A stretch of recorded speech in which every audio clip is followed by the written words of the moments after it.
my trading warrior brothers and sisters. Hope everyone's having a great week. We have an excellent guest, a veteran professional trader, taught many the ropes. Chris Cpi will be with us. Welcome viewers at investing.com. We do these webinars Monday through Friday, hour and a half. First hour is analysis. Last half hour are guests that I bring in to edify the base community. Invite you to be a regular.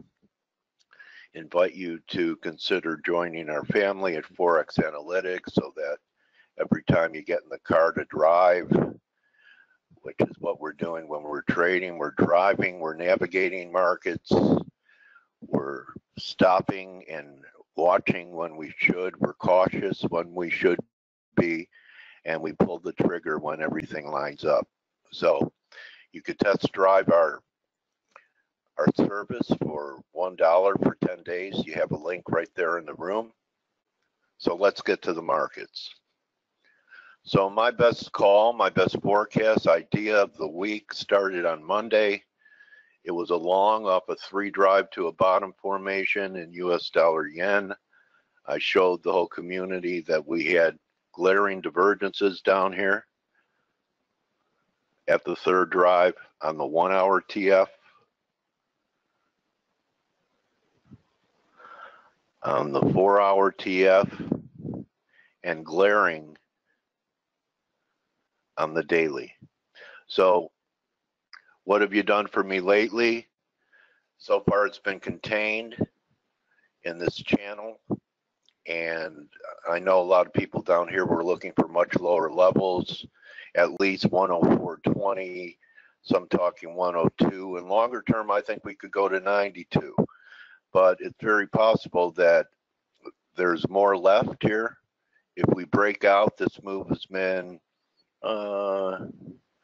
say about 210 pips, would take us back up towards 109, which I don't believe is going to really change anything.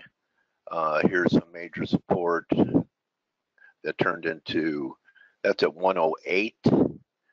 So the yen's going to have some issues between 108 and 109. I believe the breakdown line is going to come in up around there. In fact, there's a confluence up around 110. So, you know, just a simple correction. If we go all the way back here from 118 to 104, that's 14 handles. So 38% back is going to be ballpark 5 points. That's going to take you up towards the 109 level in the days to come. So that was my best idea. And then yesterday I was looking at the confluence in Aussie. I had a lot of confluence here, 78.6 back. It got there and reversed today. I was warning people to be careful about their shorts. This could end up being a decent day, nice reversal in Aussie, and caution people about their longs in Euro Aussie yesterday based upon the relative strength I was starting to see in Aussie USD, and we were up here yesterday morning, right here, on this first negative candle that diverged on the 4 hour. I talked about it at least dropping back towards the 50, and here we are at 60.25, so that was 100 pips. So most of my ideas this week were centered upon US dollar yen and the Aussie, and you had multiple ideas from the team, so you can never say there's a shortage of ideas. And then if you're in our trading room and you are a subscriber, I'd say you can multiply the ideas that you get during the free webinar by 5 to 10 times with 100 professional traders in the room trading for a living to support their family, keep a roof over their head. It's not a hobby for many in our trading room, I'd say the majority. So here we are on Thursday. U.S. markets are closed tomorrow, but Face will be open. I'm going to be taking tomorrow off. It's a very important day to me, so I'm going to try not to turn on my laptop. It's going to be hard to do, but at the minimum, I get to sleep in. Sometimes that alarm goes off at 3:30, and I'm saying, what the heck? Huh? No, JT, no. What time frame are you asking about? Hello, Anthony. Patrick, how are you? Dan, how's it going? So you could probably find a time frame it didn't work, but the most important one really was a daily on US dollar yen. So that's my look. Risk is coming back into the S&Ps. I know someone who called this high up here, mainly in NASDAQ, and he's looking for maybe 25.58, and then looking for a move back to 28.50. So I think that'd be the Volgi triangle scenario that's setting up. So not looking for a washout under these lows. I know you guys think it's crazy, but you know, we've had Norm Winsky on before, and you do get turning points sometimes around the full moon. So just call me Wolfman Dale. But maybe sometime into early next week or tomorrow, down around this 25, 60, 50 level, the S&Ps may turn. So I'm not looking for new lows right away. In fact, there'll probably be another shorting opportunity coming up. And that's a wrap for me. Again, welcome investing.com viewers. Glad that you could join us once a week on the investing.com website. We do live stream on YouTube and Periscope, so a lot of different choices.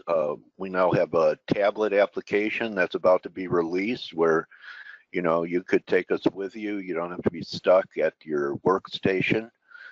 You could watch the webinars and trade and get our updates on a tablet. So the team is doing everything possible to be a leader in the cutting edge of you being able to not have to go anywhere else for your trading day, except here at ForexAnalytix. You could put your Twitter in there. You really don't have to leave one site.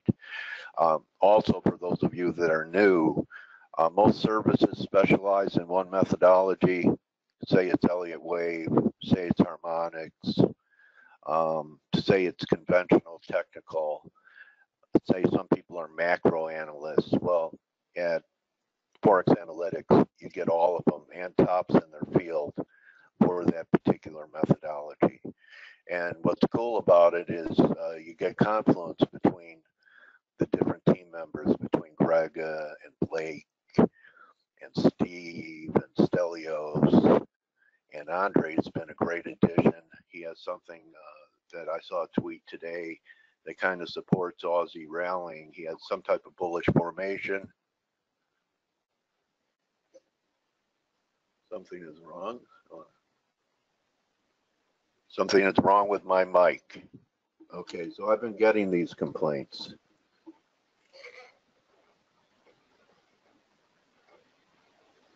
I didn't say next week. Your mic is good, but we can hear your breath. So it's like every time you talk, we can hear the breath of your words as it's leaving your mouth. So it might be just if you raise your mic just a little bit, maybe breathe into the mic. Okay, I'll try not to be a heavy breather. I usually, in my younger days, left it for another activity rather than trading. So Blake, basically, you know, I've said what I had to say. So I'm interested in what you're thinking here with the dollar. Had another good day yesterday. I don't know, are we trying to put in a low here? Yeah, well, first and foremost, welcome everybody. Glad you all can make it today.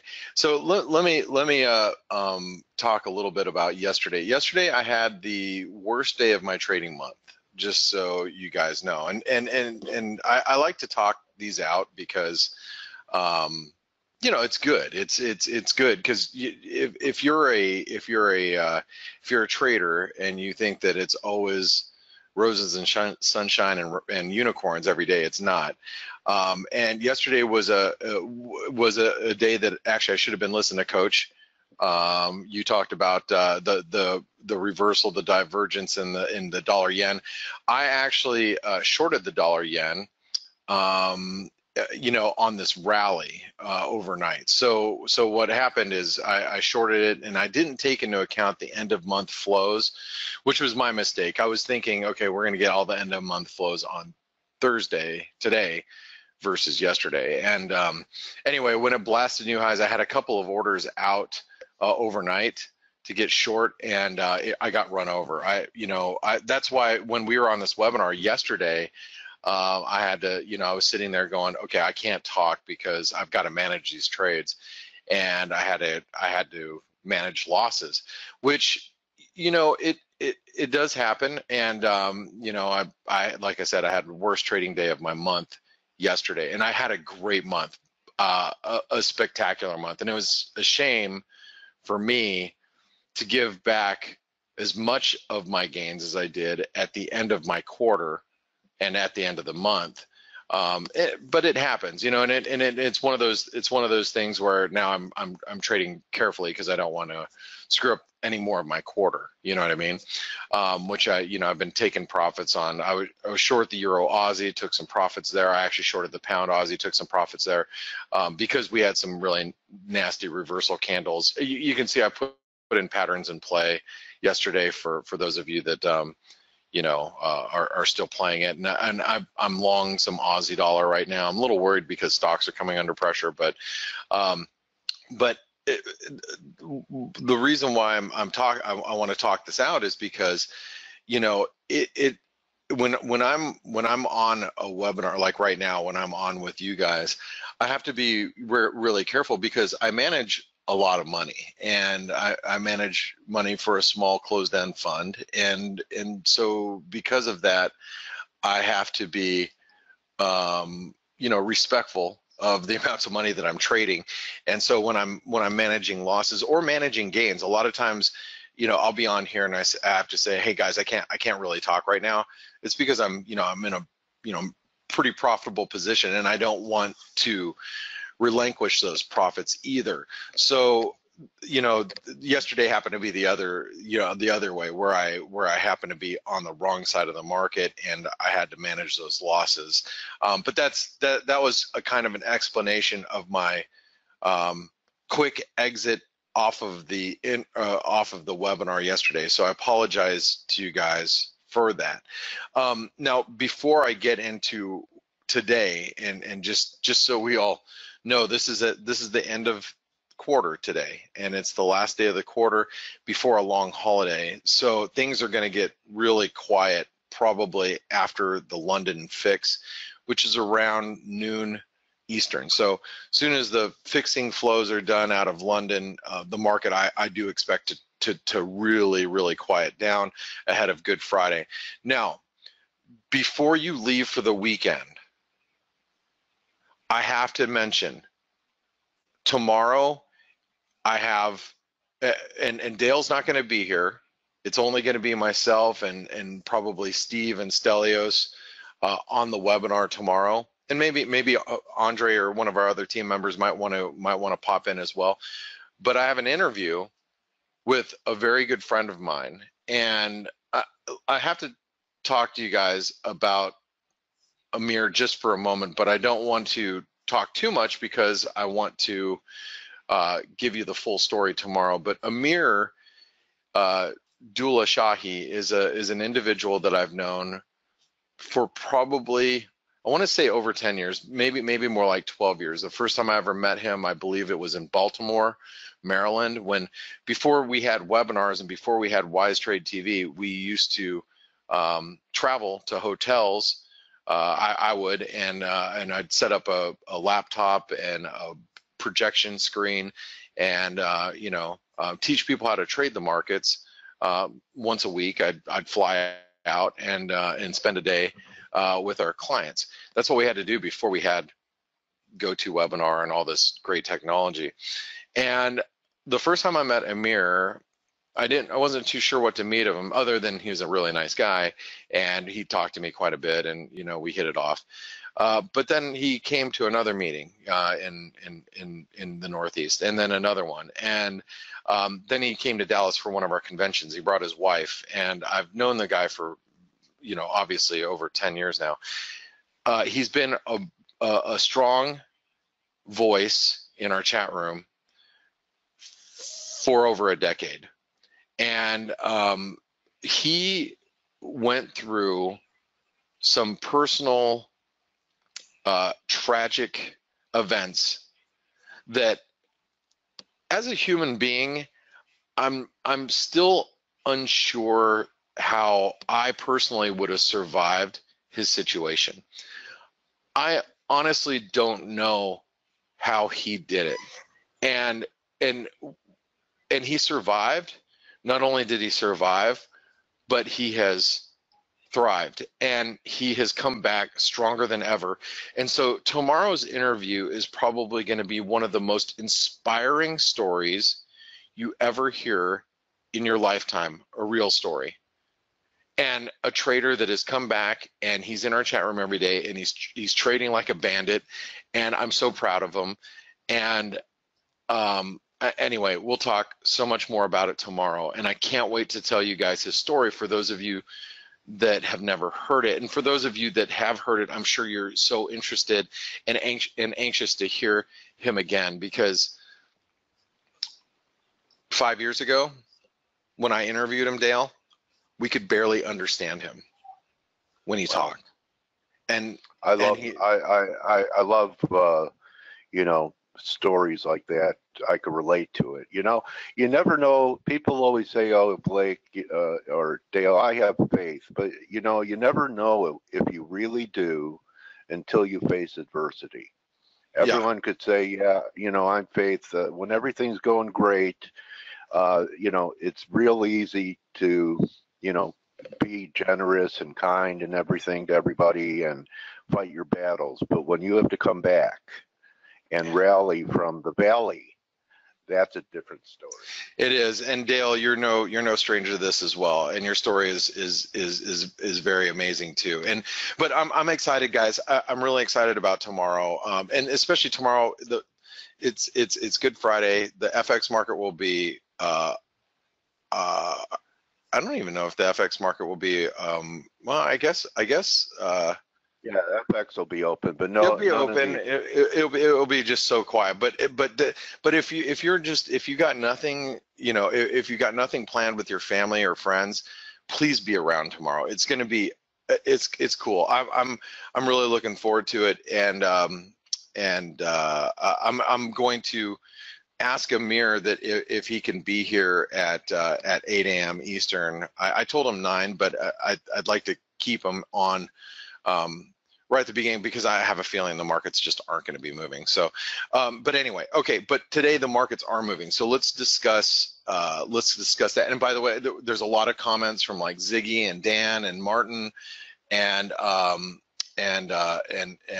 Chris. Yes, we'll be here at the usual time. So we're going to be starting exactly 23 hours and 41 minutes from right now. So let's talk about the currency market before the Canadian data. Just one thing, Blake. I'd like to interject because I think it's a great lesson for everyone hearing our voices today. Yep. You talking about your losses. Yep. Your resilience is, I think, really separates you, because I know you have your share of those kind of days, and you know, a lot of people get into fetal positions, and you take it as just it's just part of the process, and you don't dwell, and you just move on to the next trade. And I think that psychology that you have, if others can learn to just make trades not that important, can begin to model that behavior, because I really think that's a great deal of your success is your attitude and correct mindset in the business of trading. I don't show you guys my trading station ever. This is JP Morgan. This is my execution system, just if you guys have never seen it. I actually have it locked right now because I've made a little bit of money. I want to just show you that this is, where I'm at today. I made like 8,500 bucks, which for me is not a lot of money. It's actually kind of a smaller amount, but that is what I had to do today to recover from yesterday. So from yesterday, my losses were greater than that. So for me, it takes me a couple of days to recover. When I have my worst day of my month, it's going to take me a couple of days of chipping back and rebuilding my confidence. So this morning and last night was all about taking positions, scalping the market, pulling some money off, and then brushing it aside, knowing that it's a holiday. And it's psychology, guys. It's not about the money for me. It's more about psychology. I really, being that it was 2 days before quarter end, being that I took such a significant loss for me at the very end of the quarter before payday is I didn't want it to mess with my confidence, so I had to rebuild, and that's exactly what I had to do today. So for those of you that don't, if you've been where I'm at, then you know exactly what I'm talking about. If you've never been there, then we have to talk those things out, and it's important to do that as a trader. All right, let's talk again. I got to talk a little bit about the Canadian. We have Canadian GDP coming out here momentarily.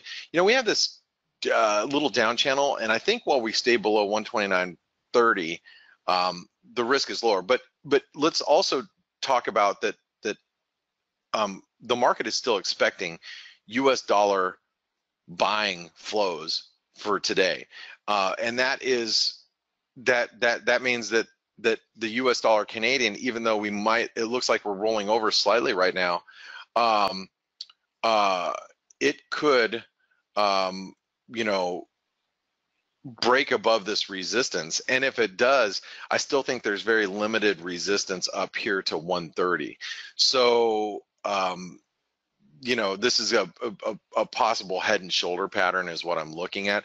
But I would be real careful, especially if the inflation data comes in a little weaker than expected. You could pop through this resistance and push into what I would consider stronger resistance up here. So if I was trading today, which I'm not going to be, but I'm just going to say if I was, I would be a seller at 130, because if we can get up here to 130, I think that's an awesome place to be on the short side of the US dollar Canadian. That would be the 618 retracement off of this possible head and shoulder pattern, because I really want to play the Canadian dollar on the long side because of the possible NAFTA agreement that I think is going to happen anyway. Same with the peso. You can see the dollar Mexican peso is breaking down.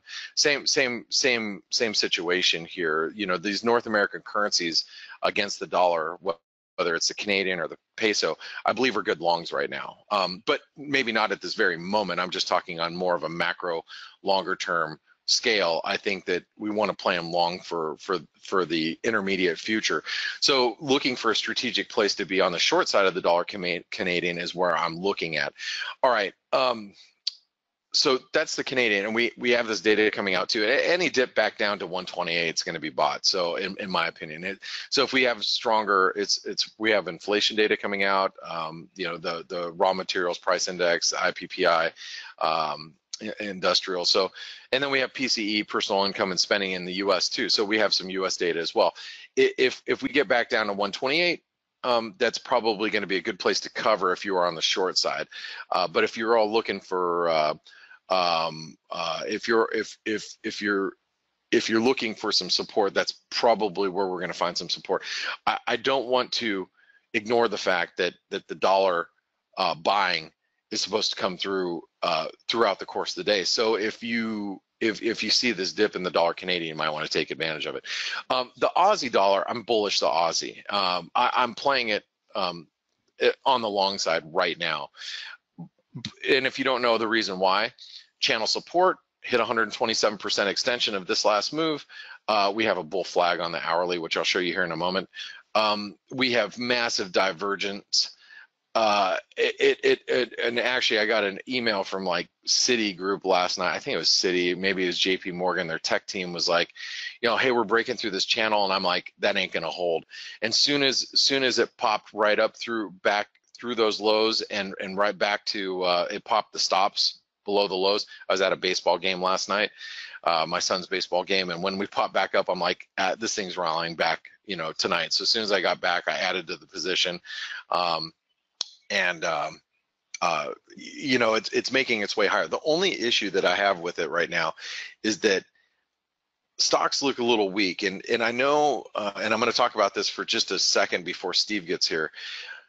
We are on the 200-day moving average on the S&P. Everybody, every single person in the market, there is not one human being that is in the know right now that is not paying attention to the 200-day moving average on the S&P. Not a soul. All right.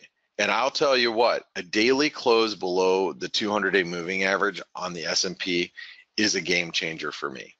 We may probe it intraday. We may get below it and pop back above. You can see I've got alarm set it and everything. You know, we may, you know, get down here and pop back up. That doesn't matter to me. Where we close, if we close below the 200-day moving average, that changes the dynamics of the S&P. It also changes the dynamics of flows, how we're going to see risk on, risk off, and who's going to be the beneficiary and who's not in the currency market. So I am very, very, very focused on that support right now. Okay, are we going to break it? I don't know. You know, I know some traders that are looking for some harmonic patterns to take us to new highs. I think it's questionable, but you know, when you have a tweet that just came out from Donald Trump this morning about how he's going to focus on Amazon and basically them monopolizing the market and market share and not paying taxes and blah blah blah. That's part of the FANG, guys. So when you have Facebook breaking down, you have Amazon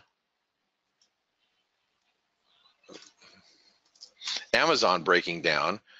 Which, you know, pre-market it's trading lower. You have Netflix breaking down.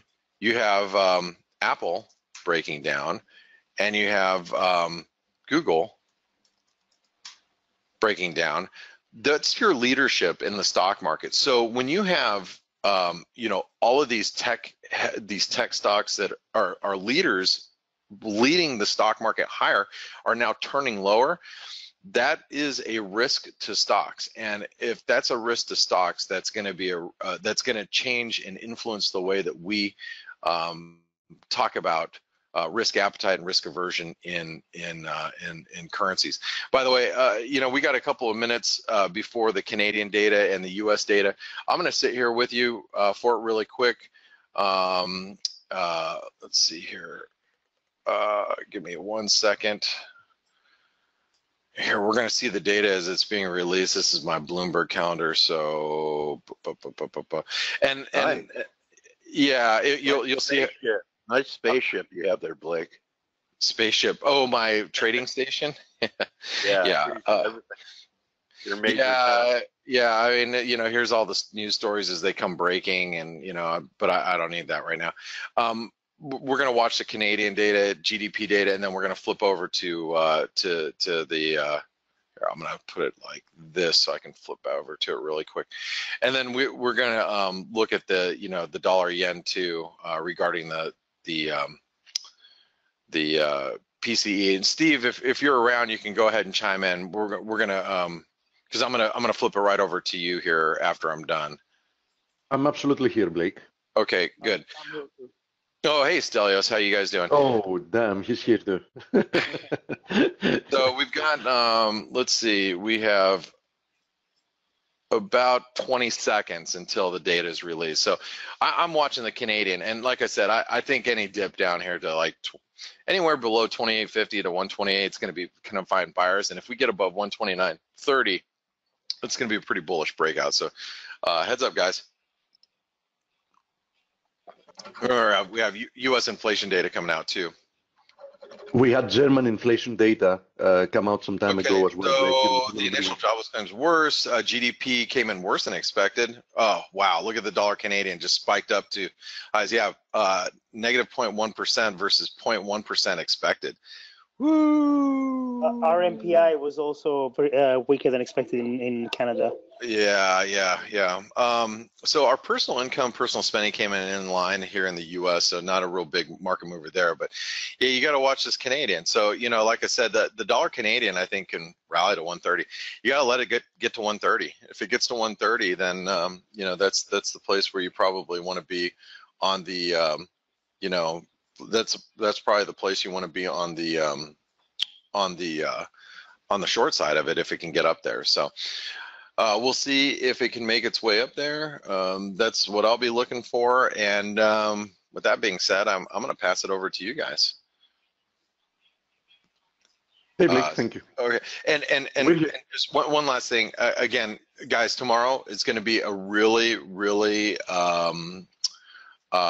really important and really great interview. So make sure you're here tomorrow at 8 a.m. Eastern, and I'm going to be here. Steve will be here. Stelios, I'm sure, will be here. Dale will not be here, but I'll be conducting the interview, and I'm going to try to get in Amir at 8 a.m. And if he can't, then we'll see him at 9. So, and we'll just talk about other things between now and then, whether it's trading psychology or something. So, all right, guys, have a great one. Steve, it's all yours. Dale, it's all yours. Dale, enjoy your long weekend. Thank you, Blake. Thank you, Blake. Thanks, guys. I'm good, Dale. How have you been? Good, buddy. Let me share my screen. Oh, and by the way, Amir says he's listening in. He said he can be here. So we'll be here at 8 a.m. Eastern tomorrow with Amir live. Okay, I'll tweet about it too. Okay, great. Thanks, guys. Hey, Steve, what do you think of the euro after yesterday's action? Nothing has changed. Nothing at all changed? Yeah. No, nothing at all has changed. I've already said that multiple times. I mean that for me, as long as we remain above 120.50, 121, 129, okay. 150, all of those are support areas. Right. The price action I'm seeing here is purely corrective. So in all honesty, I have no reason to be scared from 1 or 2 days of downside. To specify, I'm not long the Euro USD, but my thesis, if you remember, hasn't changed in a very, very, very long time. I've been bullish the Euro USD since the first months of last year. On occasion, I had exposure also to the long side, mostly passive, and I kept saying that I haven't seen anything that indicates that Euro USD might be reversing, and definitely just a couple of false breakouts. Yeah, sure. Although we had a false breakout here, the one that I have marked over here. This wasn't actually a false break in the sense it wasn't a higher high. So it's a matter of how you broke the flag. Depends. Yeah, but which is the formation? Is it the flag? Yeah, sure, it can be. But is it perhaps this? You see what I mean? Mm-hmm. So, that's the problem with corrections. I mean, corrective moves are very fluid. They might start looking like a flag. They might end up being a triangle or the opposite. And you can never be 100% sure when they're done until you start seeing some impulsive characteristics once again. And let's be honest, this move has not provided us with any impulsive characteristics one way or the other. So we have to respect the general trend, which is higher, right? But on the other hand, you cannot be sure that the correction is over as long as you're also not seeing impulsive characteristics to the upside. So for example, even if we do something like this, as long as we still be a correction. Yeah, right. Absolutely. It can still be a correction, right? Like copper was kind of like a rolling distribution. correction or top, you know, kind of the same type of thing. It never gave you anything impulsive, but it kept losing ground. Yeah, but look how nicely it held that area, right? Yeah. So, you know, still looking at copper, I don't find anything impulsive yet here. You know what I mean? All right. We held a very important zone. Yeah. Here. We found support, and you know, as long as price action remains slow and choppy, I would still be betting that the chances of an eventual break higher are quite significant. And you know, nothing has really changed. I know that the lower you move in something, or oppositely, the higher you move in something, the less easy it is for you to maintain your original bias, because psychology makes you second guess and wonder.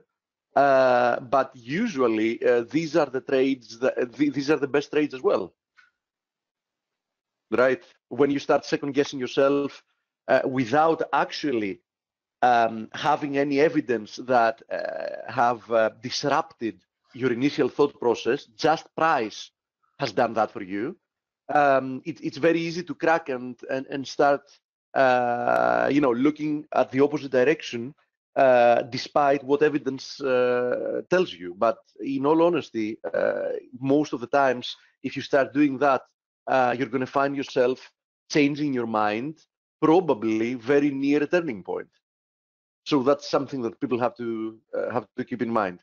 Now, having to do with the USD card, let's have a look at it again, since we just had data. And let me mention here that we also had German CPI data, right, Stelio? The vast majority of the CPI data we got were a little bit underwhelming, right?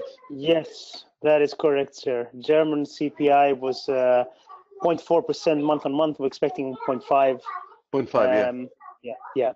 So slightly under what we're expecting. And remember, Yeah, in CPI in the Eurozone overall is not going up, it's going down. It ticked down to like, was it 1.1% year on year, I think. So it's still under target. Yeah, and that's one of the reasons why you know, why the ECB is maintaining a very loose monetary policy approach, despite growth and everything else being much better for the Eurozone. Because at least they still have, you know, the CPI card to play, which isn't really going up, as you said. Regardless, I do believe that one way or another, no matter what kind of information this proves to be, I think that the euro is going to resume to the upside for at least one more push higher. And you know, that's all that matters for now. That we don't have any evidence to start thinking that we should be looking lower. The same thing applies with the cable. The cable had a very strong month in March. It's showing some weakness now, but you know, nothing can move in a straight line, right? I'm expecting that the cable is going to find support. I don't even think it's going to make it down to this channel that I marked, but I marked it in saying that even if we go down to the channel and test it, I would still be maintaining a bullish bias. And I think that it's also going to push eventually higher, at least towards the 50% fee, but 145.37. Going back to the DXY, we can also show why, and the why is because simply this is a consolidation, an expanding triangle, most likely than not. Somebody, you know, it's what I've said about corrections. I mean, initially you can say up to this point, okay, this is an expanding triangle, but now that we have 2 points as resistance, if you clone this, more or less, you also get a possible interpretation of a bear flag, right? You can say it like that. So you want to call it an expanding triangle, fine. You want to call it a bear flag, fine. Regardless, this price action is in no way impulsive for the time being, right? Strong move lower with several little overlapping choppy corrections, and this seems to be one of those. This is also extra evidence that tells me that, you know, my main thesis for the euro and the cable are probably the correct ones. That the DXY is definitely not showing any impulsive characteristics of a turn. Of course, anything can happen in the markets, and that's why the markets are hard to trade. But it's all about statistics. If you have the right approach to the market and you're reading, the technicals and the fundamentals in the proper manner, and you are applying proper risk management, you will be more times right than wrong. And this is all you can expect and hope for from the markets. You can never expect to be always right. It's impossible. It's never going to happen. But you have a good chance if you remain objective and not trying to talk your book to yourself. I mean, you can be more times right than wrong, and this is all you need to be profitable in the markets. So maintaining, your discipline in essence. Okay, the USD CAD, I covered my position yesterday, so I have no exposure anymore here. That was a very nice trade from the highs. So the only position I also covered, I wrote that in the chat room. I also covered later on the day the pound Aussie. So my only exposure now in the market is the short palladium trade I have, which isn't really moving fast to the downside, but on the other hand, palladium remains quite weak. So I still believe that I can hit my second profit target, which is at 910. I'm looking into some possibilities. One of them is also I was actually looking for the potential of buying Aussie USD. I haven't done it yet. I like the multiple confluence of supports that we have here. It's the 78.6 from this move higher. Blake already showed some of the reasons he's doing that. He said it's a 127% extension from this move higher. I'm watching even the longer term because it's the 78.6 of this move higher. It's a horizontal support resistance area. It's this trend line that you see here from the broken triangle, this one, that also comes down there. So it's also channels support, this channel that you see here. So, I'm seeing a lot. Yeah, I talked about that yesterday, Stephen. Also Aussie Kiwi, kind of similar situation, which could change the preferred shorts and longs starting to shift a little bit. It's really good for you to mention because I forgot completely to mention Aussie Kiwi yesterday, and Amanda reminded me yesterday because she mentioned it in the chat room. I'm also watching very closely Aussie Kiwi because Aussie Kiwi also hit a confluence of multiple supports, which are, you can see it here, this very long-term trend line, the descending one. It's also the 78.6 of this move higher, right? We also have some Rsi Divergence, if you notice here, and we also had some very nice reaction with the tweezer bottom yesterday, having to do with candlesticks. And I'm guessing that even if I clone this trend line, yep, there you go. You can also see it as a channels support, right here. So confluence of supports here for Aussie Kiwi as well. And, a very nice reaction so far. It's currently testing, as you see, previous lows here. So for me, today is going to be quite an important day. If we get rejected from here, okay, fine. But on the other hand, I think it might have found some significant support for at least several days of a bounce higher, perhaps once again towards the 1082 to 1085 area. So I do agree with you. Aussie Kiwi already showing promising signs of a rebound as long as Aussie USD is doing. But going back to the Aussie USD, I'm not ready to jump the gun yet. So I'm monitoring it, I'm liking it, but I'm not ready to jump the gun yet. I want to see more evidence. So for me, it's just a good potential trade, but I need to see more. Let's have a look at the Kiwi as well. Kiwi, as you see on the other hand, is doing the opposite. I mean, it's approaching once again a very critical area of support no matter how you want to define this, you want to define it as a head and shoulders formation, you want to simply define it as a range, no matter how you want to mention that this is the 200 DMA exactly here, that this is also the 38.2 of this move higher, no matter how you view it, this is a critical area of support. There is no question about it. So, you have two choices here. Either choose to be long with your stop below there, if you believe that the Aussie is also going to rebound, so you believe that these commodity currencies at least are going to see a lift, or you're waiting for a break lower for a daily close below there, because most likely if we close below this area here, there's going to be significant follow through. Regardless, unquestionably, this 0.7180 area for a daily closing basis is a very, very critical area. There is no question about it. And I do believe that it's significant enough that if we do see a daily close below it, there is definitely going to be follow through, because there is definitely going to be people interested in joining that trade. Okay, let's have a look. Blake also mentioned the USD-MXN. In my mind, the USD-MXN has already made its move. I mentioned it yesterday in the chat room. I'm viewing this as more or less a triangular formation. I think we broke below it, we came back, we retested it. So I really feel that USD-MXN has already broken to the downside. I know that we're not seeing like some strong follow through, but I really feel that it's already making a move towards the next area of support here.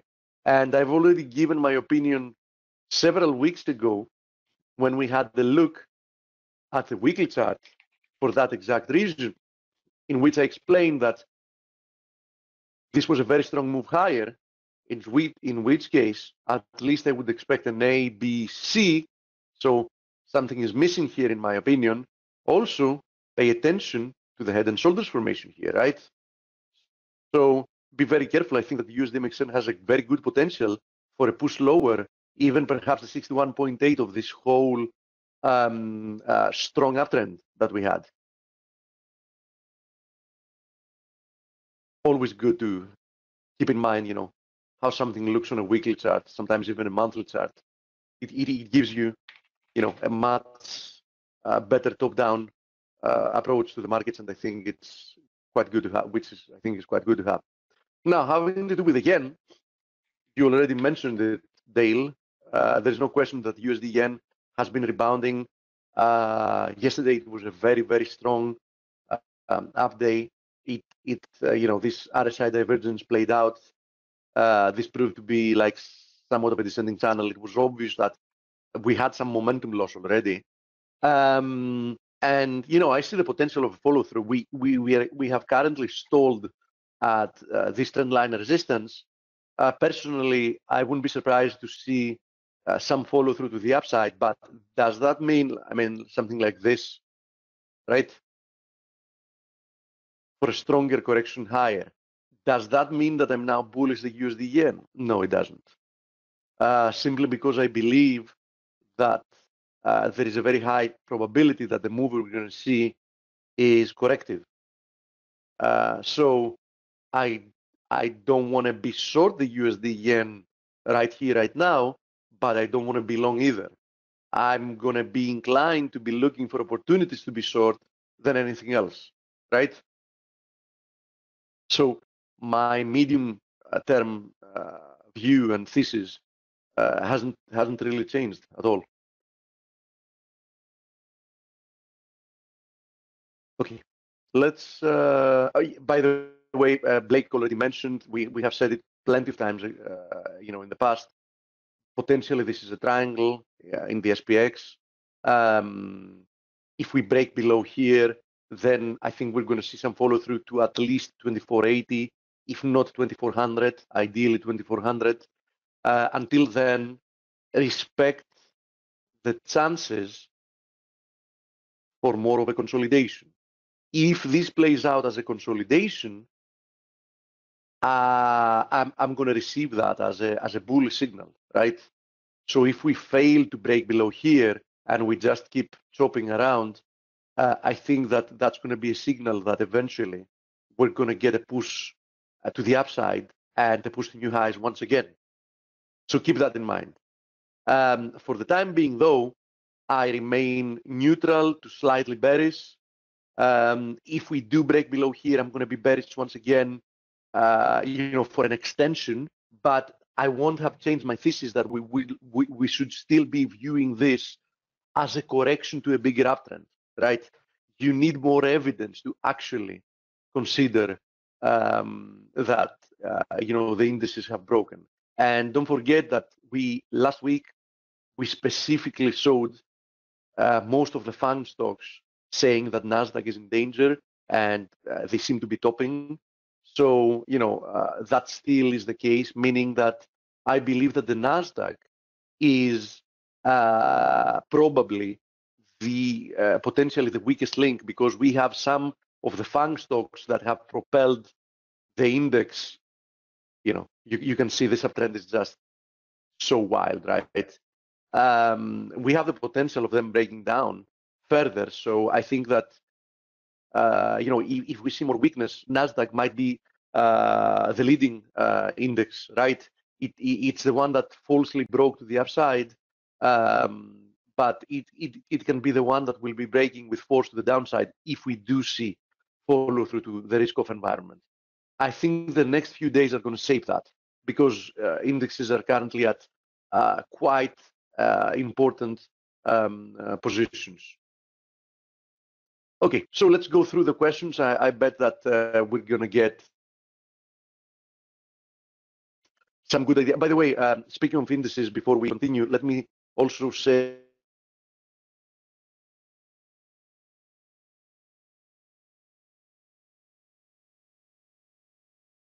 I showed that last week, that the DAX, so bottom line, the DAX and also horizontal area of 11,800. We predicted that we would get rejected from that trend line over there. That happened. I thought that we might even make it down to 11,400. That hasn't happened yet. As long as this area is holding, if we see some general risk-on environment, I wouldn't be surprised if this is the area we rebound from. I have to say, though, that I wouldn't be also surprised if this trend line acted as a resistance once again. So we might see a rebound from here, but that won't be enough to get the DAX out of the woods yet, right? So keep that in mind. Same thing with the FTSE. The FTSE was the cleanest one, having to do with the push to the downside, because it produced a triangle. It pushed through the triangle, which was a continuation triangle, as usually triangles are. It found a new low, but notice the Rsi Divergence here,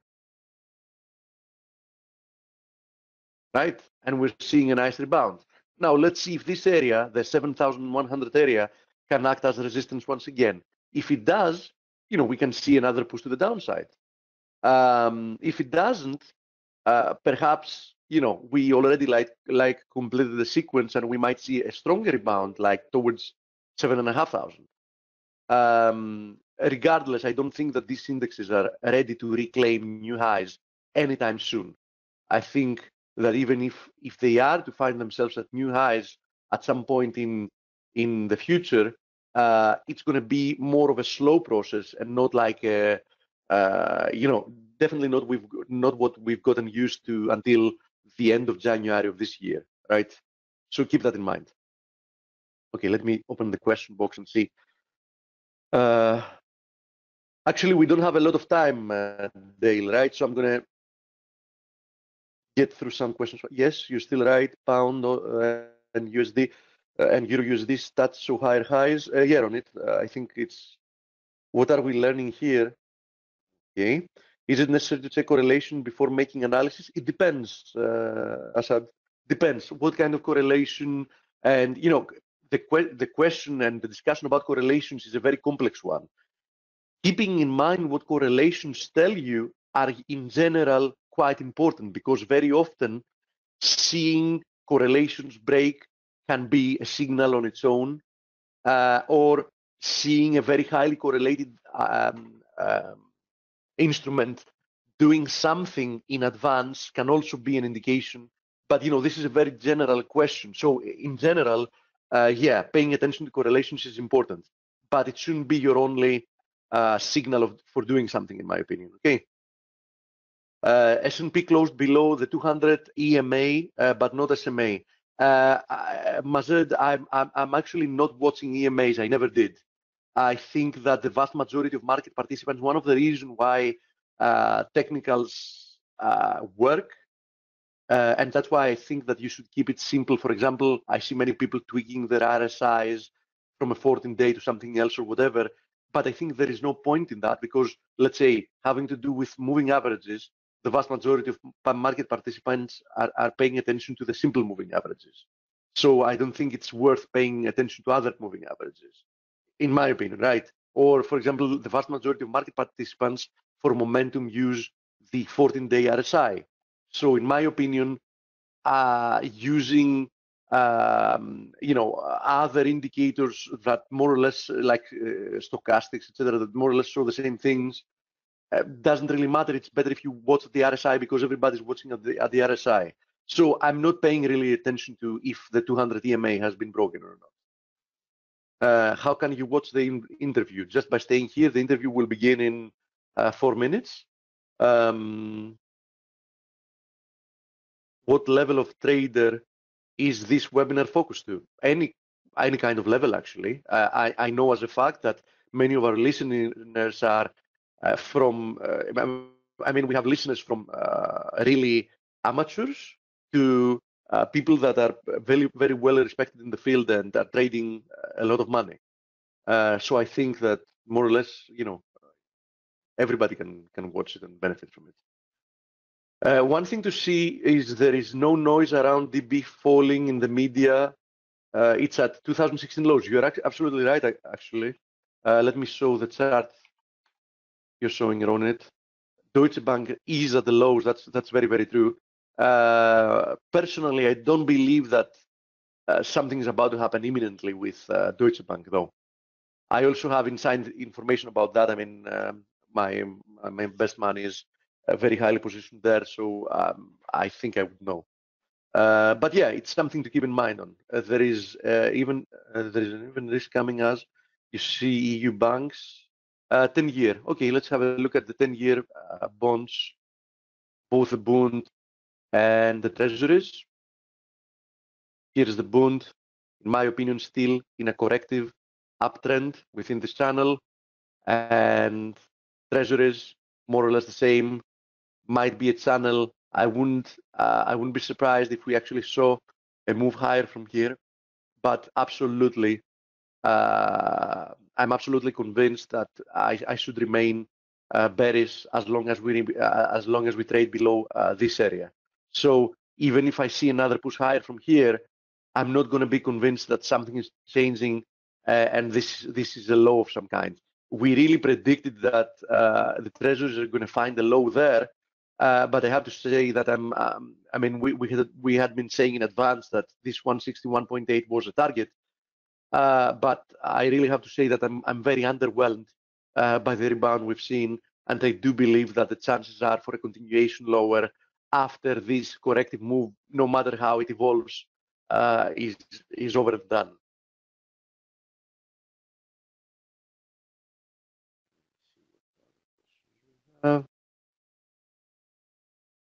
Yeah, tomorrow the webinar is at the usual time.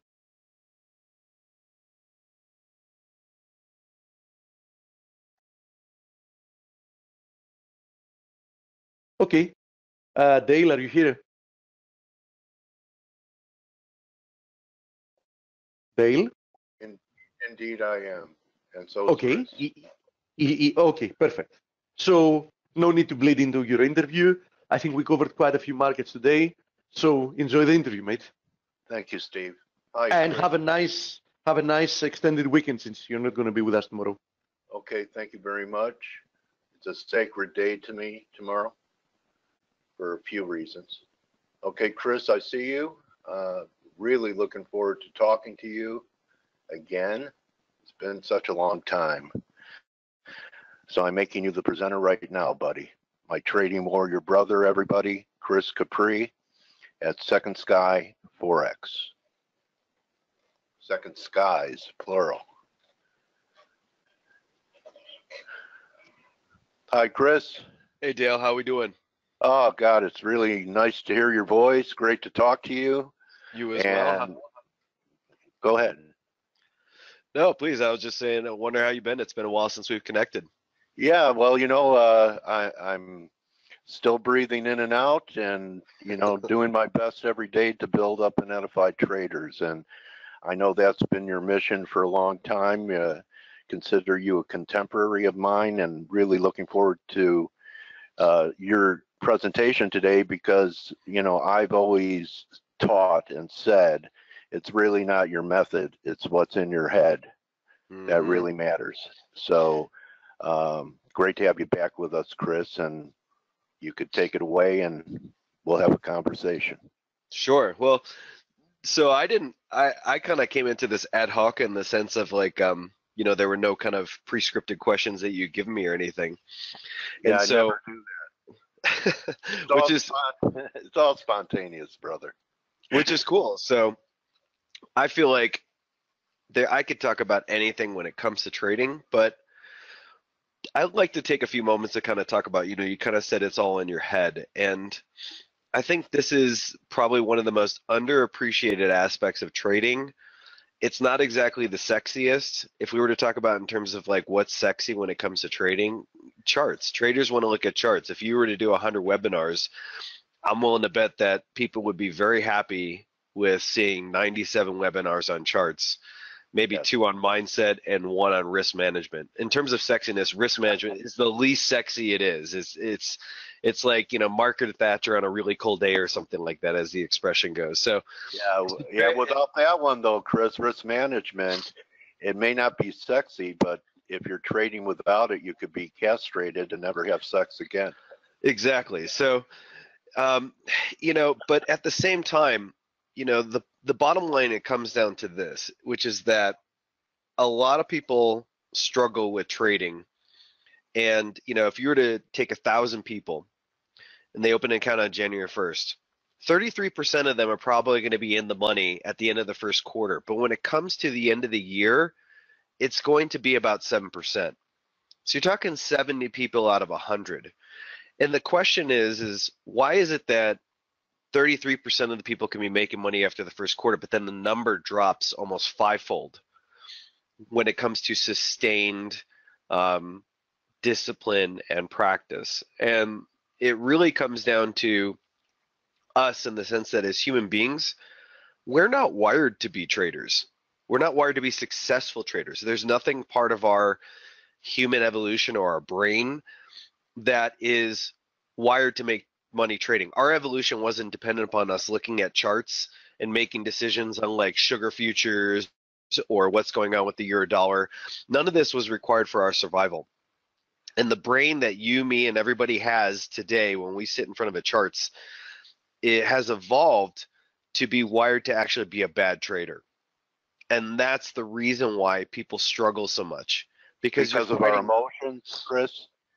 Not just our emotions. Emotions would be a huge byproduct of our conditioning, of our reactions to certain situations, our responses to certain situations. Well, could I take a guess on your thesis of why people could have a great quarter and then their performance begins to slide? Please. Number one might be hubris.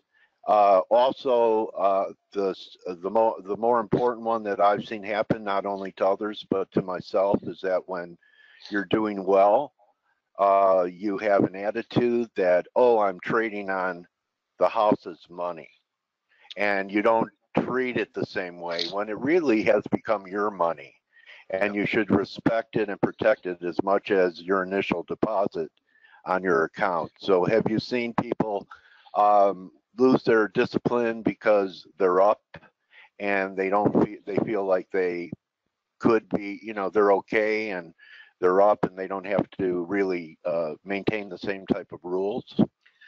Yeah, this is an excellent question. In fact, it's a very good point that you bring out. So, you've probably heard of the name Nick Leeson or the London Whale, or you've probably heard of a lot of these situations where traders had blown up massive amounts of money, where they blew up entire banks or institutions.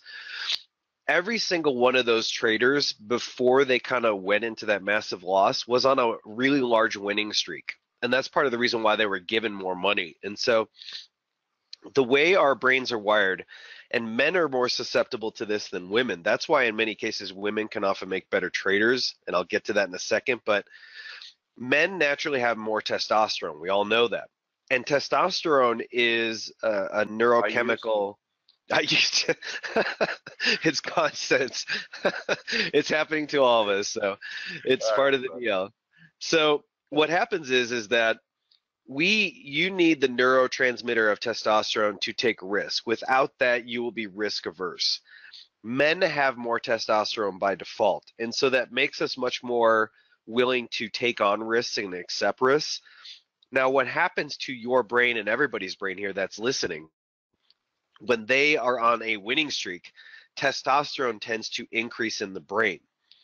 And that's fine up to a certain point. Once it gets beyond kind of this certain point where it's no longer at healthy levels, then what you see is traders taking larger risks than usual. They start to abandon their risk management. They start to feel overconfident. Too much testosterone will make you feel overconfident.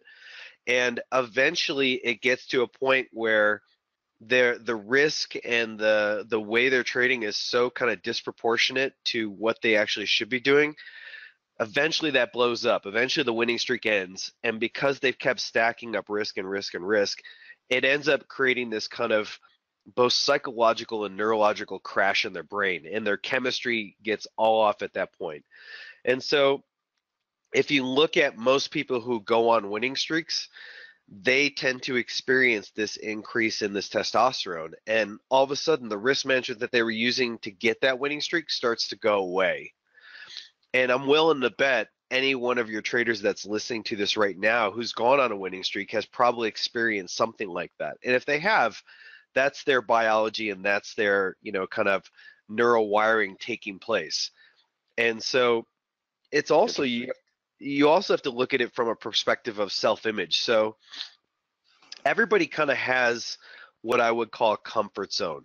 And that zone is where they are comfortable maintaining a certain level of performance. So for example, if I'm a golfer and I have a handicap of +10 or something like that, if I'm on the golf course with 3 other guys around me who all have handicaps similar to me, then I'm going to feel relatively comfortable. I'm going to be within the zone of what I'm used to performing at.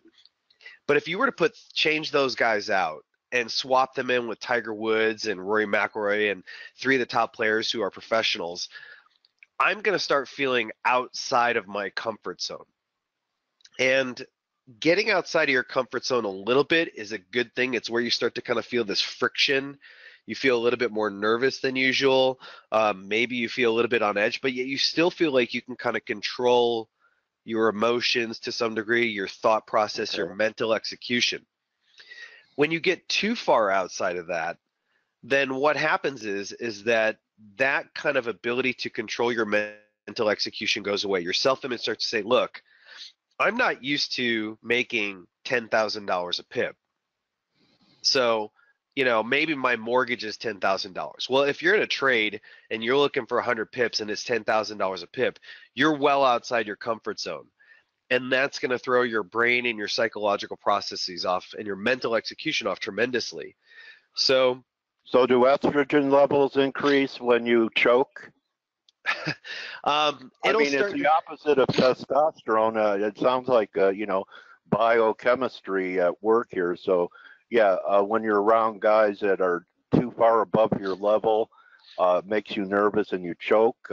But I agree with the point that you can also rise to the level of people around you. I advise people to surround themselves with traders better than them. That's how they learn. So am I giving people the wrong advice that it's just too much for them? No, I don't think so. I think the best way to do it is to surround yourself with people who are going to be better than you, who are going to push you in your comfort zone outside of it, but they're going to do it in a gradual way. For example, okay. I don't know about you, but I don't I don't go jogging as an exercising thing, but let's say I was a jogger, and let's just say I'm used to jogging 4 times a week, a mile a day. If you all, and I have a jogging partner who runs about the same amount, if you all of a sudden change that jogging partner for someone who is used to running marathons and they're running 20 miles a day, I'm going to fail miserably, and then that's going to actually have a negative impact upon me. So I think the key is slow, gradual increases in somebody's kind of skill level and ability. And you're going to see this if you were to go to golf and you were to try and learn golf. They're not going to just put you on the toughest course right off the bat and make you do the toughest things possible. No, they're going to slowly increase your skill level. I restarted taking archery lessons. I used to be a competitive archer, but then I had a snowboarding accident and I tore a nerve in my arm, and so that was a long rehabilitation process. So now I'm back, and I'm not going to be shooting on the smaller targets that I'm used to right now. I'm starting on the big ones, and then the targets will slowly get smaller over time. If you were to go to any sport, any skill, learning piano, anything like that, it's generally recommended that you kind of challenge yourself to the level of where you're at and then slowly expand that over time. And in terms of surrounding yourself with traders, that's actually a good thing, because we have this thing in our brains called mirror neurons that if we see somebody else doing something, we're more likely to repeat that action successfully. So for example, they've tested this, like somebody goes up to bat, and let's say I'm the guy on deck. If the guy on bat strikes out, I actually have a greater probability of striking out, because my brain is kind of mirroring my peers around me. But if I'm, the guy on deck and the guy at bat gets a nice hit, I am much more likely to hit the baseball and get a good hit, because my brain will want to kind of mirror that kind of process. So I think you're right on track that we want to surround ourselves with people who are doing what we want to do at a higher level. We just don't want to overdo it, because if we get too far out of that, we can kind of have a pretty big crash and a lot of disappointment. So the key is slow, gradual steps. You make a great point with all these metaphors, and I see a commonality is that people want immediate gratification, Chris, and they don't want to accept the fact that to become good at anything takes time. You can't learn experience. It only comes with the passing of time.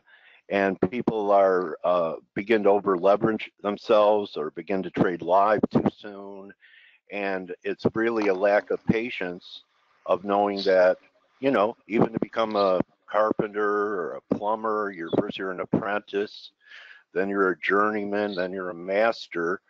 And for example, let me ask you, Chris, at the beginning of your career, how many years did it take you to make breakthroughs to where you started to become consistent?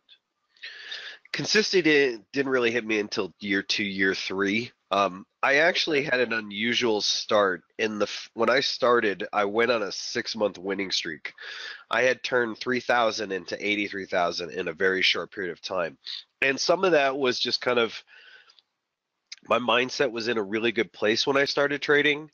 And I was a little fearless. It was a combination of fearlessness and a little bit of naivety, risking too much. My very first trade was a dollar Swiss trade, and I had a $3,000 account, and I took out a standard lot on it, not knowing anything about risk management. Luckily, that first trade made 124 pips, and back then, based on the pricing, you're talking about a $1,200 trade. So, the $3,000 account within a day was $4,200, and that kind of winning streak with a certain sense of fearlessness and naivety worked out great until risk management really started to come into play.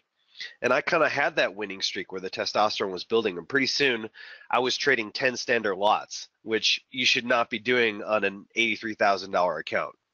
Right.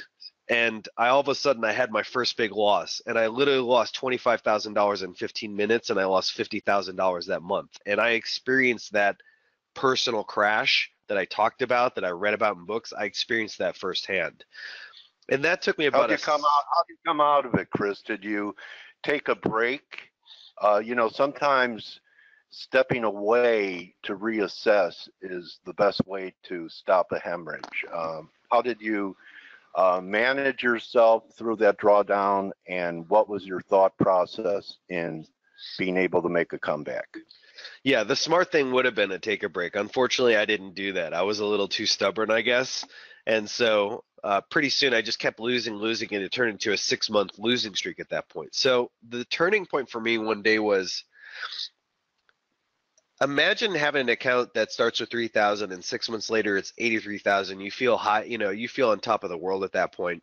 And then blowing $50,000 in a month and then slowly bleeding back down to about $20,000 over, the next several months. I was depressed. I'll admit I was totally depressed at that point. I was in a very bad state of mind. I was sitting on the couch just kind of staring out the window wondering like what the heck happened. And I didn't know. And this is back in the early 2000, 2002, 2003. So there were no trainers or educators out there. Back in 2001 when I started FX trading, there were 6 websites on FX. Now there are millions. So it was kind of Wild West back then, and there wasn't any resources. So one of my friends had come in and he just looked at me and said, dude, you look really bad. He's like, you need to get out of this. You need to do something. And so I went for a walk in the Bay Area. It was raining. It was winter. It was kind of cold. And, Bay Area winter with rain is it's just kind of cold and wet. Yeah, you had to stay away from razor blades. Yeah, exactly. So I looked so bad that as I was walking down the street, I had passed a homeless person, and the homeless person had stopped and looked at me and said, dude, are you okay? Now, when a homeless person asks you if you're doing okay and you have a house and a home and everything like that, you must be looking pretty bad. So I just said no, to be honest. And so we talked for a few minutes and then I kept walking. And I went into this kind of botanical garden they had in Oakland. And I was kind of distracted by this person off in the distance who was doing Tai Chi. And here it is, the rain, it's probably 40 degrees, it's cold, it's gray, and I'm cold, and they're doing Tai Chi and they're totally undisturbed. And you can tell they're a very advanced Tai Chi practitioner because they're doing moves and sequences with a certain sense of grace and precision that, was not normal of a beginning practitioner. And I sat there, just watched them, and I was like, wow, here they are in a very unhospitable environment, yet they're so focused and so concentrated and so graceful at what they're doing. And my mind kind of woke up out of my stupor and said, look, you are going to experience dark times if you want to do trading. You're going to experience challenges. You're going to experience setbacks. This person is doing what they're doing because they have stuck within it, good or bad weather, because they kept to the discipline, good or bad weather, good or supportive conditions or unsupportive conditions, they stuck with it. And what I'm seeing today is the result of somebody who's been practicing for decades. And I said, look, if I'm ever going to want to be that in trading, I'm going to have to weather these unhospitable situations, these unweatherable situations. And so I kind of picked myself up and said, okay, I need to, really look for training in this. I need to train in this. And so I started to seek out training, and FXCM had a course back in the day. It was like one of the few courses out there. And I took the course, and then my trading started to improve. I started to get more feedback on risk management and how to kind of really manage things and how to manage my emotions and how to really understand the charts. And then 6 months later, I had showed them my trading and it had improved in everything I had done. And it turns out they were hiring brokers at that time. And so I applied, and literally the day after the interview, they called me and said, we want to fly you out to New York. We'll cover your travel. We'll cover your housing. We will train you, and you're going to be an FX broker. And that was kind of the big change for me at that point. And, with that point, with all the training I was getting at the brokerage, I had started to break. And so it was sort of serendipitous, and I was very fortunate at that period of time. But, it doesn't mean I haven't had losing years since then. I've had a couple. Yeah, and you were also fortunate. I mean, didn't you have any epiphany when you're talking to the homeless guy? Like I say, when the darkness of depression begins to creep in, turn your eyes to the light of gratefulness. Yeah. that you were, this guy's asking you if you're okay, and you're not homeless. You have a nice place. You have food on the table, and that sometimes we take it too seriously, even a financial setback, because there are bigger setbacks in life, Chris. And isn't trading something that we do, not who we are? Yeah, that's a very good point, which is that we tend to have, and this is part of our brain's wiring. So we actually have, you, me, and everybody listening to this webinar right now, we have more neural networks and neural cells devoted towards the negative than the positive by a ratio of 3 to 5 to 1. Wow. So, yeah, so we have more cells in our brains that when we experience a negative stimuli, we're going to have more cells light up and more regions of our brain light up than positive. And that's partially because of that whole survival thing. Yeah. You look at our fight or flight. Fight or flight, and also, if you think about it, most of our human evolution up to the 20th century, our existence was devoted to survival. Resources, shelter, communal relationships. 10,000 years ago, we humans, you and me and our kind of more less evolved species, were dying at a rate of 1 out of every 8, just trying to protect our resources, our family, and find food and survive. In the 20th century, that's now 1 in 100. But yet we still have the neurological structures as if we're dying off at a ratio of 1 to 8. So when we have 3 to 5 times more neural networks and neural cells dedicated to I don't like that positive, R/R. Yeah. How do you check that risk, that R/R ratio, buddy? Can you? Yes, absolutely. If we couldn't change it, then we would be doomed as a species. So there's something called neuroplasticity, and that's our ability for our neural cells to form new connections, to form new relationships, to connect to different cell structures, to learn new languages, to learn new skills. And is that NLP, like, writing things down and repetitive behavior to create a new paradigm? Kind of. NLP, in the neuroscience community, and that was my focus at the university, was neuroscience, particularly human learning and memory. How do we learn? How do we evolve? How do we think? NLP is kind of like an offshoot of neuroscience. It's some people that kind of wanted to create different methodologies to create the ability to have certain outcomes and certain mental execution. And the neuroscience community hasn't quite embraced it the same way. We look at something called self-directed neuroplasticity. So there are 7 major components that will cause us to wire new cells in our brain. 4 of them are really important, and 1 of them is crucial. So the 4 of them that are most important, you can remember the acronym FIRE, F-I-R-E. So it stands for focus, intention, repetition, and emotion. All of those will increase our ability to wire new neural structures more powerfully. And the one that's most important out of all of them is repetition. You will never form a new neural structure in your brain without repeating something over and over and over again. Repetition is the language of the brain in terms of how the brain wires itself. And so, and what's the E again, Chris? Emotion. So emotion can be used to actually help change the way you think, the way you trade, the way you perform. A lot of people think of emotions in trading as it's in this one bucket, catch-all bucket, it's bad. But there are actually positive emotions, such as contentment, happiness, enjoyment. People can't look at emotions in trading as just every emotion in trading is bad and we need to be like a robot like Spock. I've heard that. Be a machine. Yeah, and that's the whole check your emotions at the door. Well, that actually is going to inhibit your growth if you do that.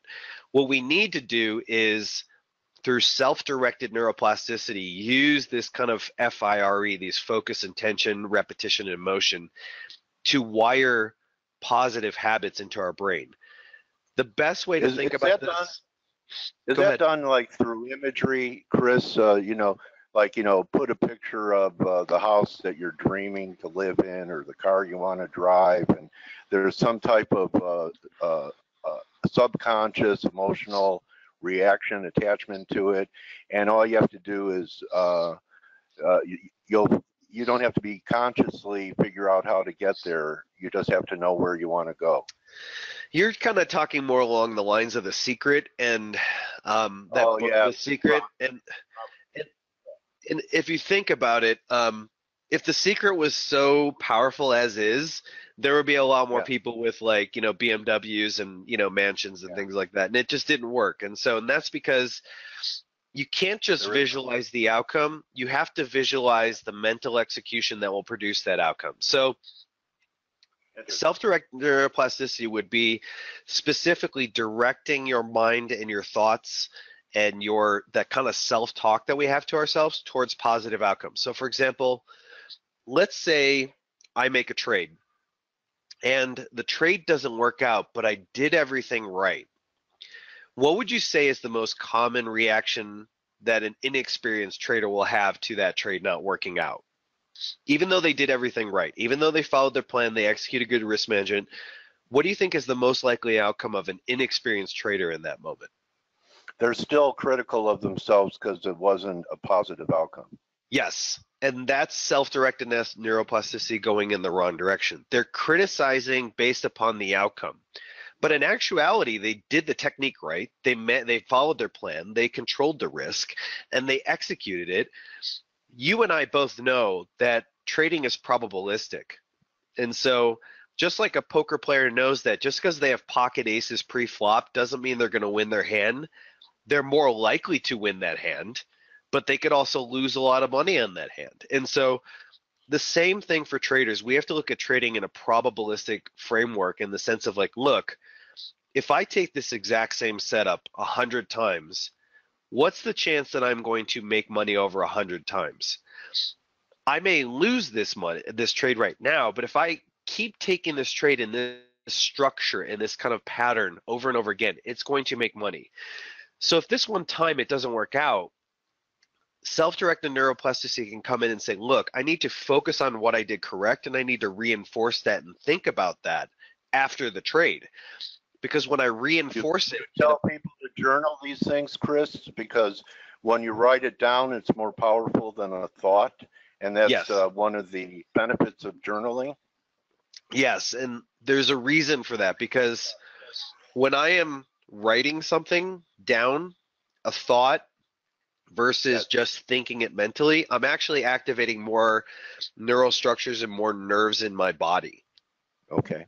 And so we're employing more of our nervous system and our brain when we write something down. So my training to students is, look, if you are just basing your whether you did everything right or wrong based upon the result, you're going to have a very haphazard learning process. However, if you reinforce what you need to, whether you hit the target or not, you're going to slowly start tuning your mind and rewiring your brain towards the positive.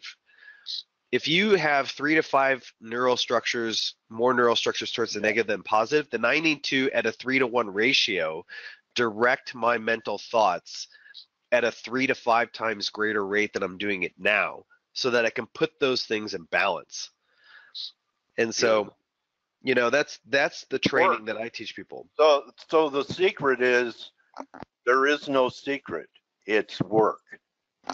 It is work. You know, as I mentioned, I just started archery again, and this is my second time back. And keep in mind, when I left archery, I had already won 2. I had medaled in 2 out of my first 3 competitions, and I was shooting pretty consistently within the yellow circle, and maybe some on the fringe on the red, and very rarely on the, you know, the blue as it expands out. My first time back, I was mostly on the blues and the red, and I was very lucky to hit the yellow. The next time back, I'm a little getting closer and closer to the center, but I'm still aware of that archer I used to be, that I could consistently hit the yellow, but I'm not doing that now. And there's a lot of things I'm doing in my shot, in my technique, that are what I would call on the fringe of my awareness. Like I know I'm supposed to be doing it, but I can't because the muscle memory isn't there yet. The skill's not wired subconsciously. So Okay. my current teacher, he said something, and it's the same way I approach trading. He said, look, for the next 1 to 2 months, don't give a shit about where your arrows land. Just focus on your technique. And you do that, you get the technique down, and the arrows will start landing where you want to. And he's totally right. And I know that because, you know, in my training of archery over 2 years, my other teacher was like that. And he's like, look, you're not even going to shoot your first arrow for the first 2 weeks. And if you were to go into a Korean archery system, you will not actually shoot a live arrow for 3 months. Wow. Yeah. Yeah, the Koreans, a lot of people go there to train for many things. Let me tell you something. You may be in the yellow right now, but this interview, Chris, with you about trading psychology and looking inside, inward introspection was a bullseye. So what a great talk. And next time, let's not make it as long a period between them. I think that For sure. your ideas, your holistic approach to teaching people how to trade is great. And, you know, if you want to show your website now and how people could, you know, reach you after hearing you either live or on the recording later, why don't you take the opportunity to do that now? Sure. So I have a website. We've been around for 11 years now. It's called Second Skies Forex. And we have really one goal, which is to change the way you think, the way you trade, and the way you perform. And everything that the way I teach, we're going to start looking at some charts very soon, but everything in terms of the way I teach is all centered around my training in neuroscience. I've been a Buddhist practitioner for 18 years. I've been meditating for 18 years. I did a 1-year meditation retreat. I just completed a 1-month meditation retreat, and everything I teach is backed upon neuroscience and my personal experience. I'm not teaching something that I learned conceptually. I'm teaching things that I learned and experienced personally over the last 18 years. And our goal is to we really want to change the trading education industry because I think it needs changing. The barriers to entry now for somebody to become a teacher or mentor is nothing.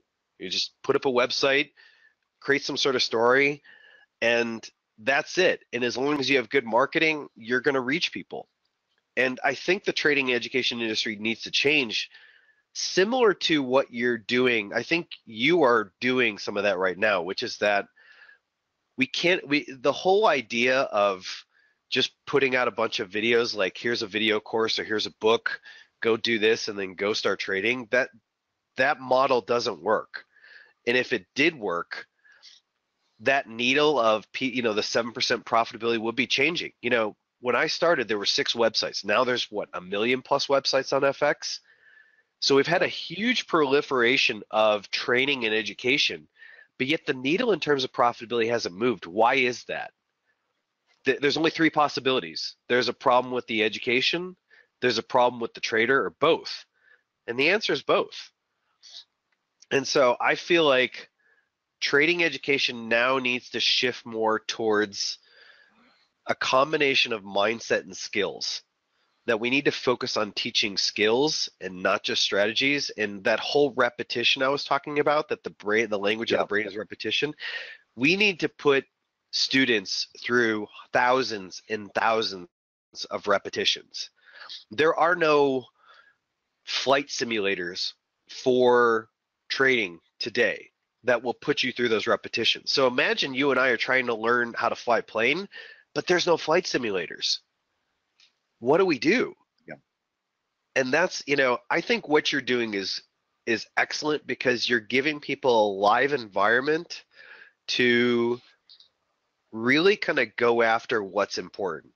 You're going after mindset and you're trying to tell people, hey, there's many ways you can make money trading. That's why you bring all these different speakers on. And the bottom line is there are millions of ways to make money trading. There are millions of strategies. The current teacher that I'm learning archery with, he teaches a slightly different technique than my teacher in Argentina. But because I understand the teacher-student relationship, even though I'm like, wait a minute, you know, I wasn't taught this way, I just let it go completely. Like, look, I trust what you're teaching, and whatever you tell me to do, I'm going to do 100%. And, you know, it shows me that there's different techniques to shoot correctly in archery, and the same thing goes for trading. I've seen all the speakers you come on, and they all have different perspectives. And what it should be communicating to people is the perspective or the strategy. Don't get so focused that there's one way. There's many ways you can make money trading. Find the one that's most natural for you, but really spend a lot of time on your mindset and the way you think about trading, because if you do that, then you're going to give yourself the skills that will work in any environment. And so, you know, and you're constantly, through repetition, you are doing these, it's amazing the pace that you're doing these interviews. I wouldn't be able to maintain it, but through repetition, you're coming to people with repetition again and again and again, and you're repeating it into their brain, and eventually it will stick. And so, thank you. I feel like the trading education industry needs to change. We need to kind of start shifting our focus towards the quality of education and the repetition and how we teach. And so that's our goal, you know, in Second Skies Forex. Change the way people think, the way they trade, and the way they perform. And so what a great presentation. You want to look at some charts now? Yeah, you want to touch on a few views that you have? Sure, go ahead. Okay, so let's start with dollar yen. The dollar was beaten up for a long time. You and I, you know, have seen the dollar just get beaten up for pretty much all the beginning of this year. I think what we're seeing now is we're seeing a little bit of a relief rally in the dollar, and the one that I'm most focused on is the yen. And so, okay, you know, to me, the way I approach trading is this, is that when I look at a chart, I don't care about the fundamentals. I don't care about sentiment or positioning per se as much. The bottom line is this. The price action we see on the chart is a result of one thing, activated orders, which is called order flow, activated order flow. And people make trades in those orders based upon information, and the information can come in a technical perspective, it can come from a fundamental perspective, it can come from a flow-based perspective. Most bank traders are watching the flow of what's going on, and then they're making their orders based on that. But the bottom line is all trading, all orders are activated based upon information. And that information has to get translated into an actual order. And when it gets translated into an order, the overall proximate driver of price action is order flow. And so when we look at price action, we're looking at the dominant order flow in the environment. And so I trade price action from the perspective of our goal as traders is to try and use structures and patterns to understand what's going on with the order flow in the environment. And when we do that, we can align ourselves with where the dominant order flow is. And so that's kind of my framework for how I approach it. And then at that point, I go through kind of a three-step process of looking at three different structures, three different types of order flow and price action. And then that kind of communicates to me. Love that number 3, completion. In fact, I don't know. I mean, earlier in the week, I saw this as a 3 drive to a bottom formation. I don't know if it was order flow. It was just based upon a continuation of the market trying to shake out people trying to bottom pick it until the 3rd drive, which kind of completes a pattern for me. So yeah, if you did nothing, if you're flat right here, would you do nothing and wait for a sell zone at your blue line up there on 108.32?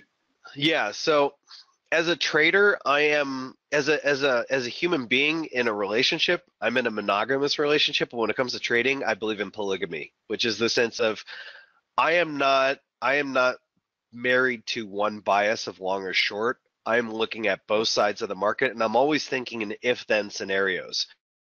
So right at the current location, I would not want to be long or short at this current location. In terms of wanting to be long, if you look at that kind of 3-drive pattern that you're talking about, what do we see right here? We kind of see a false break, and it's a pretty impulsive counter trend move.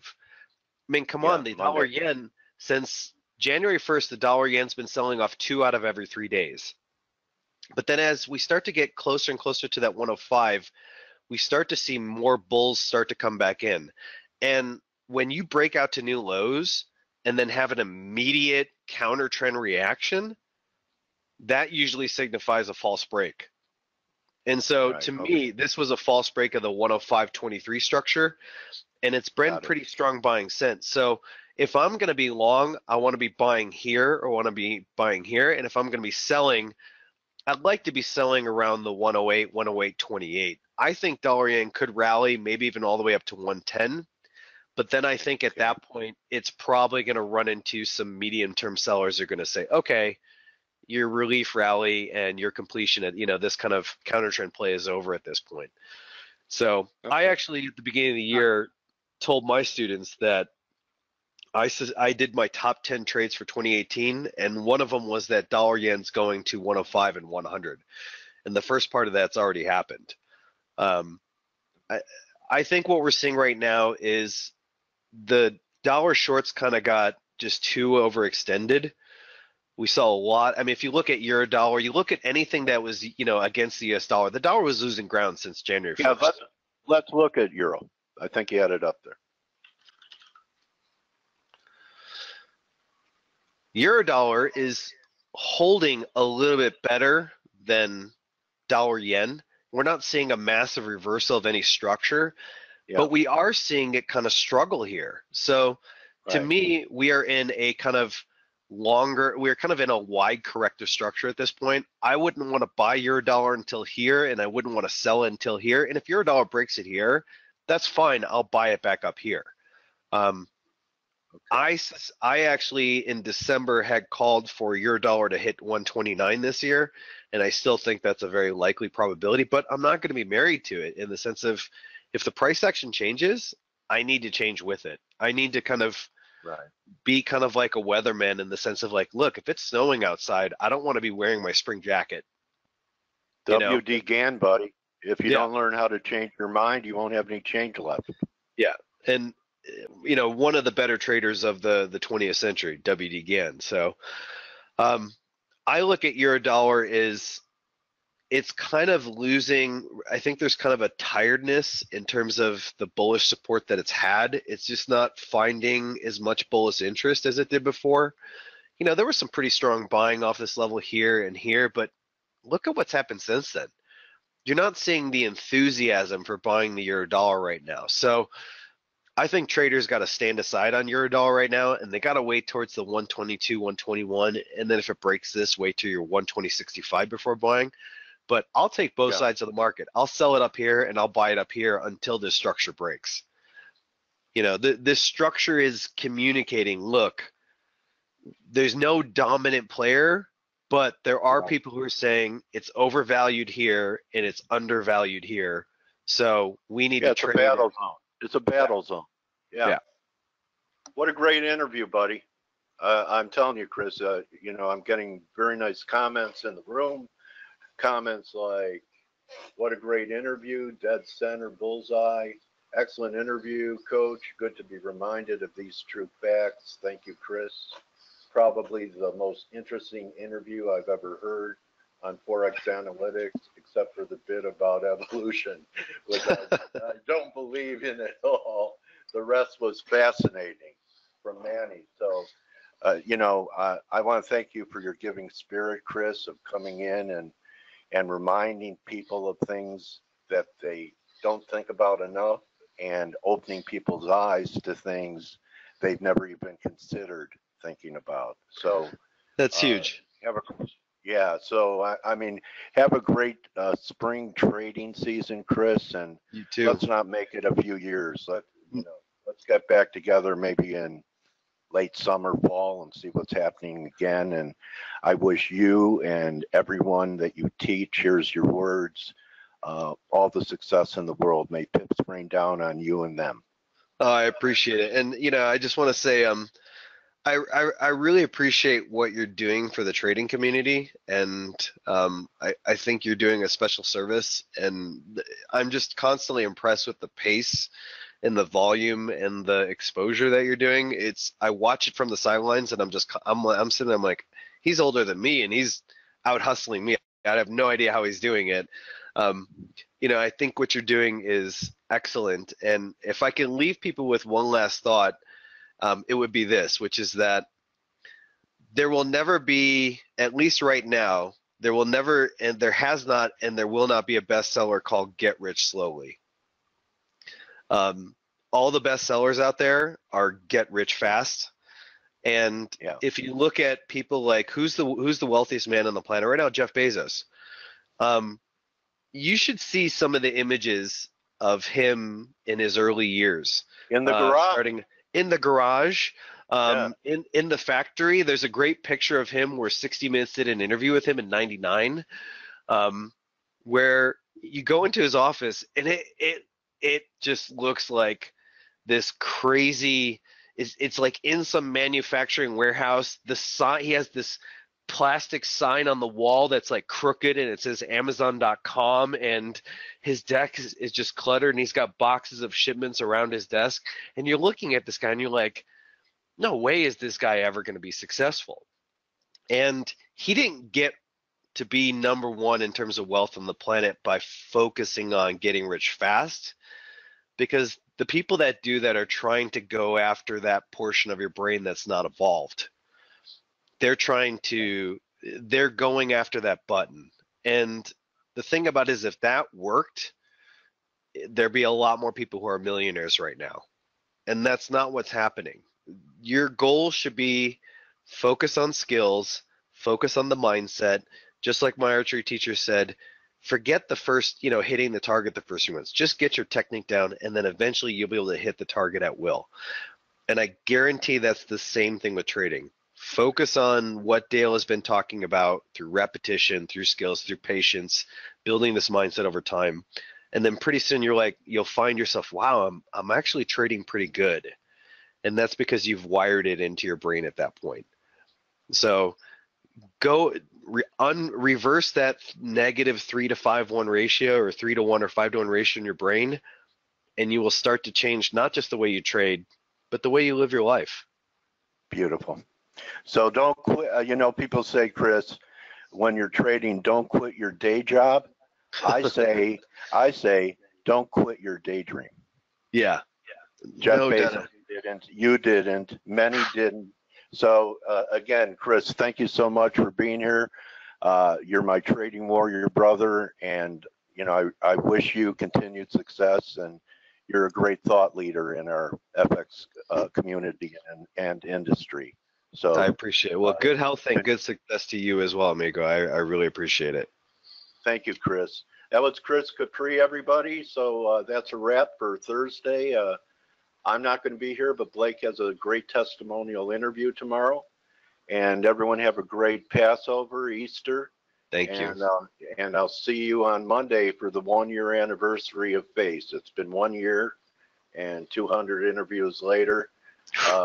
We're putting it in the books. So there's got to be an award for that. There should be. Well, you know what the reward is? It's a blessing to help others, and that's why I always say, don't just count your pips, count your blessings. Mm-hmm. And thank you again, Chris, and everyone have a great weekend. Thank you, team. Thank you, FACE. Have a great holiday. Thank you very much, Chris. Adios, brother. Adios.